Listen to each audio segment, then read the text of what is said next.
more on this story, we can go across to France 24's Irris Makler standing by in Jerusalem. Now, Irris, I should say that the vote is still ongoing. The 2021 budget has been passed, but now the vote is taking place for the 2022 budget. Yes, it is, and it was a huge relief. It's been a very stressful time in the Parliament. If you go by the number of objections to these budget bills, 780 put forward by the opposition, they all have to be voted on. It's been marathon, night-long voting. There's been catcalls, there's been shouting, there have been people ejected from the Parliament.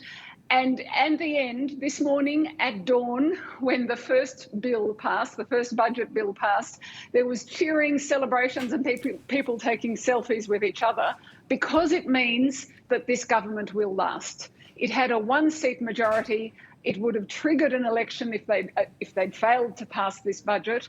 They still have to pass the next budget, but they feel they're in the swing and that now everybody can breathe a sigh of relief and there will be a government here for 1 year. When I say everybody, that's everybody in the coalition. I think in the opposition, there's quite bitter feelings. Speaking of the opposition, there has been some criticism to the line they've chosen to take.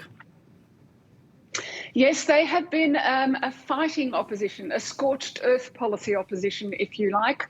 From the beginning, they do not take part in any committees in the Parliament. I don't think that I've heard the new Prime Minister, Naftali Bennett, speak once without being drowned out by opposition calls.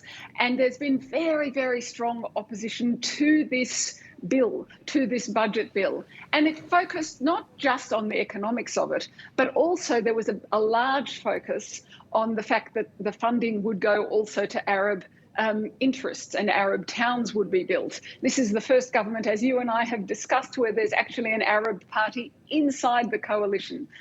And this is an old history with Benjamin Netanyahu. When in doubt, attack the Arab parties inside the Parliament. But there has been criticism of this as well, because perhaps it unified them.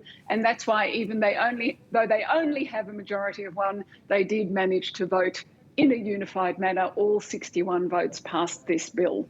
And averted another election in Israel. Thank you very much for that, Irris. Irris Makler reporting there for us from Jerusalem.